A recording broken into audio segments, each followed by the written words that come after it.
Hello, my dear class 9th students.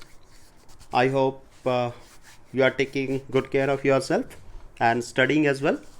So, previously on this physics class, we have studied about speed, velocity, and also distance, displacement, and distance time graph.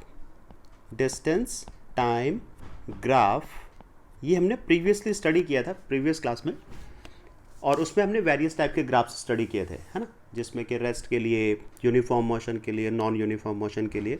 Today we will start our discussion with velocity time graphs. और velocity time graph में पहले हम rest के लिए पढ़ेंगे, then हम uniform motion के लिए जाएंगे, then constant velocity for acceleration, for deceleration, है ना, and then for non uniform motion. Non uniform motion में आपका एक्सेलरेशन भी पढ़ेंगे और डी एक्सेलरेशन. ओके, तो स्टार्ट करते हैं अपना discussion velocity time graph for rest. देखिए, सम टाइम ना आपको ना एमसीक्यू की फॉर्म में ऐसे क्वेश्चन आ सकता है कि which one is the velocity time graph for rest. Actual में अगर देखा जाए तो रेस्ट का मतलब है कि बॉडी मूव ही नहीं कर रही है ना.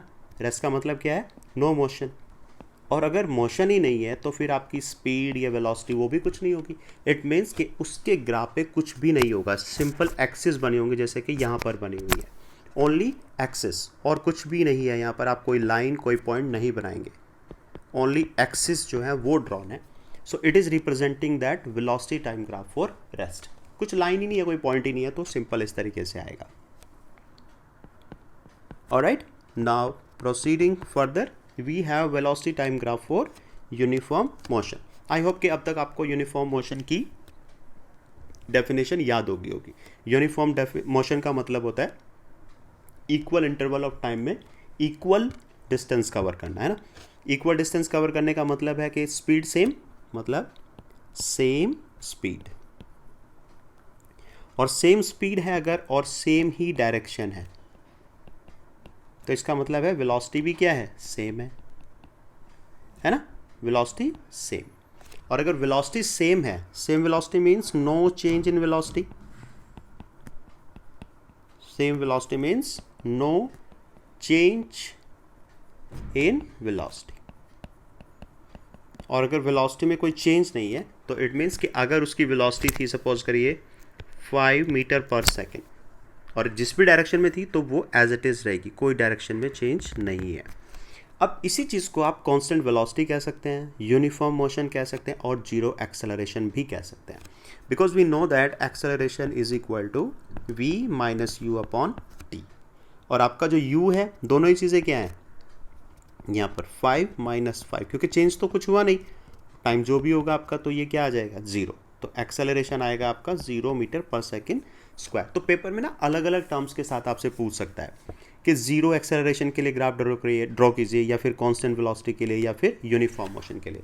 एंड रिमेंबर कि ये है यूनिफॉर्म मोशन के लिए वेलोसिटी टाइम ग्राफ.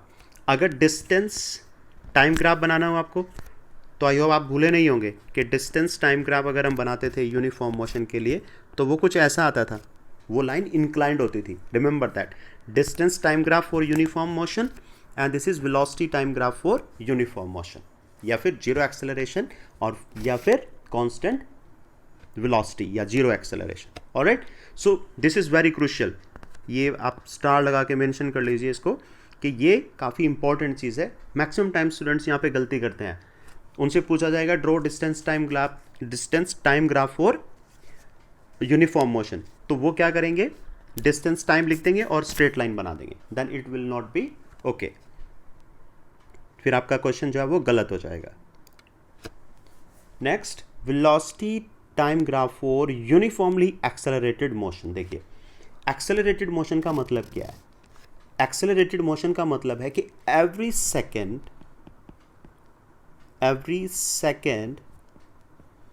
स्पीड या वेलोसिटी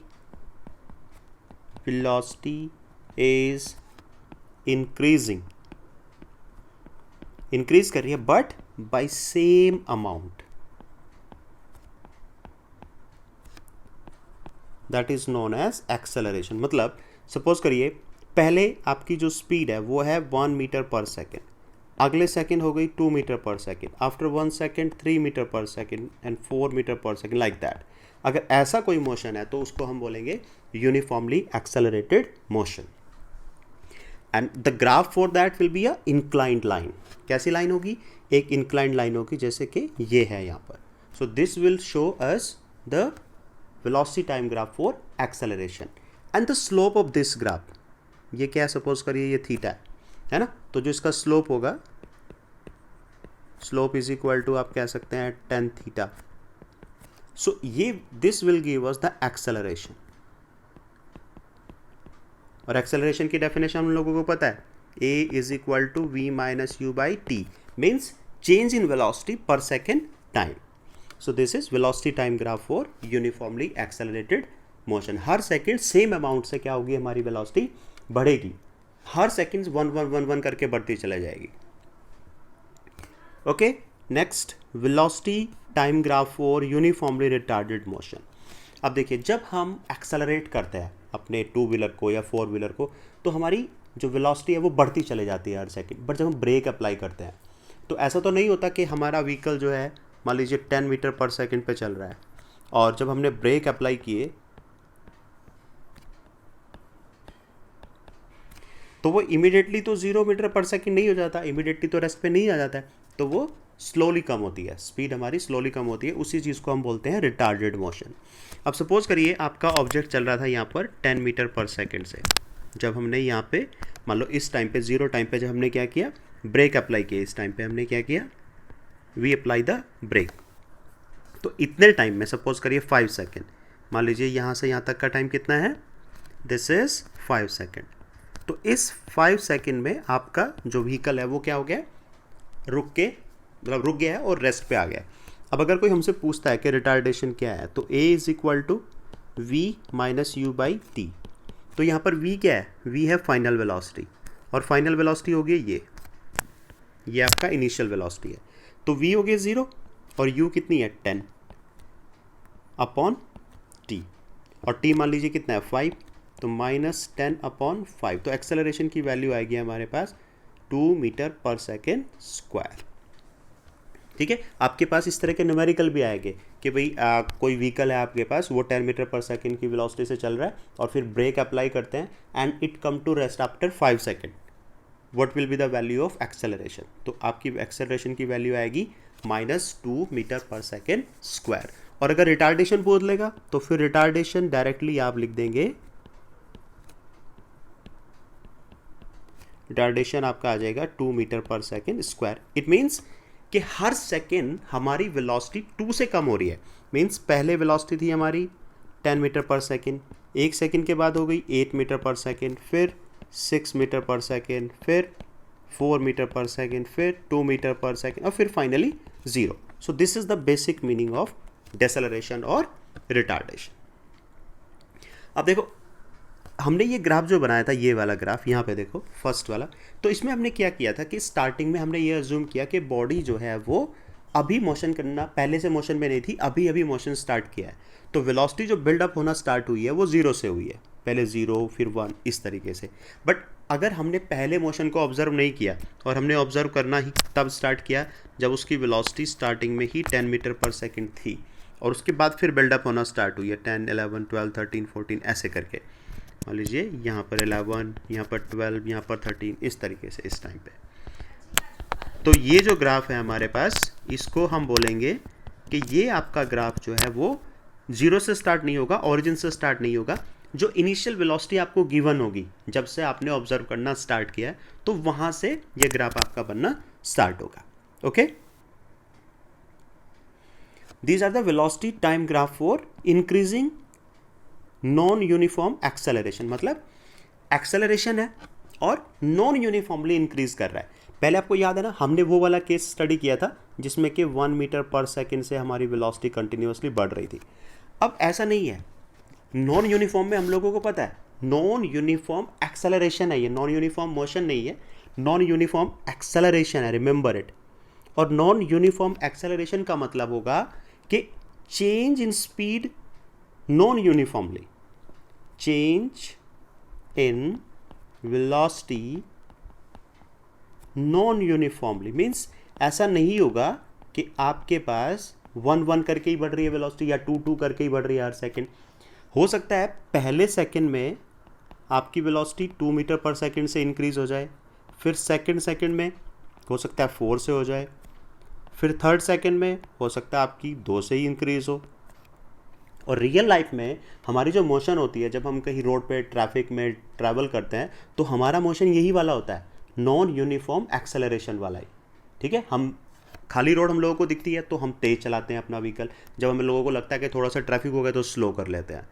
तो इसमें हमारे पास जो ग्राफ आएगा नॉन लीनियर आएगा और ये कर्व होता है। ठीक है, ये नॉन लीनियर या फिर आप कहेंगे कर्व। और किस तरह का है वो नॉन यूनिफॉर्म मोशन, उसमें किसी भी टाइप का कर्व आपके पास आ सकता है। अब है velocity time graph for non uniform retardation. Non uniform retardation का मतलब क्या है?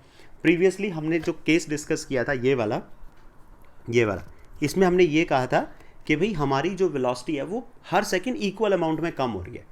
बट अगर ऐसा नहीं है, मान लीजिए पहले आपका व्हीकल है 10 मीटर पर सेकंड से चल रहा है, ठीक है, और फिर धीरे धीरे आपकी स्पीड मतलब एकदम से 6 हो गई, फिर 5 हो गई, फिर 4 या 1 और फिर सडनली 0 होगी। मीन्स अगर इस तरह का पैटर्न है तो उसको हम बोलेंगे नॉन यूनिफॉर्म रिटार्डेशन। आप यहाँ पे देख रहे हैं कि वेलोसिटी पहले बढ़ रही है, फिर कम हो रही है, और यहाँ पे जाके कम रेट से डिक्रीज हो रही है। Okay, so this is retarding curve. जब भी आपके पास ऐसा कर्व आएगा, this will be known as retardation, because finally it will approach downward. Velocity हमारी कहाँ जाएगी? नीचे की side. Alright, so these are the velocity time graph for different cases. Rest के लिए देखा हमने, ये देखिए, सबसे पहले हमने रेस्ट के लिए देखा, फिर हमने कांस्टेंट वेलोसिटी या जीरो एक्सेलरेशन के लिए देखा, फिर हमने देखा यहाँ पर ये velocity time graph uniform accelerated motion के लिए, फिर यूनिफॉर्म रिटार्डेशन के लिए, फिर हमने एक केस देखा जब हमने देखा कि इनिशियल वेलोसिटी ऑलरेडी कुछ थी। ओके, फिर आपके पास नॉन यूनिफॉर्म एक्सेलरेशन के लिए, फिर नॉन यूनिफॉर्म रिटार्डेशन के लिए।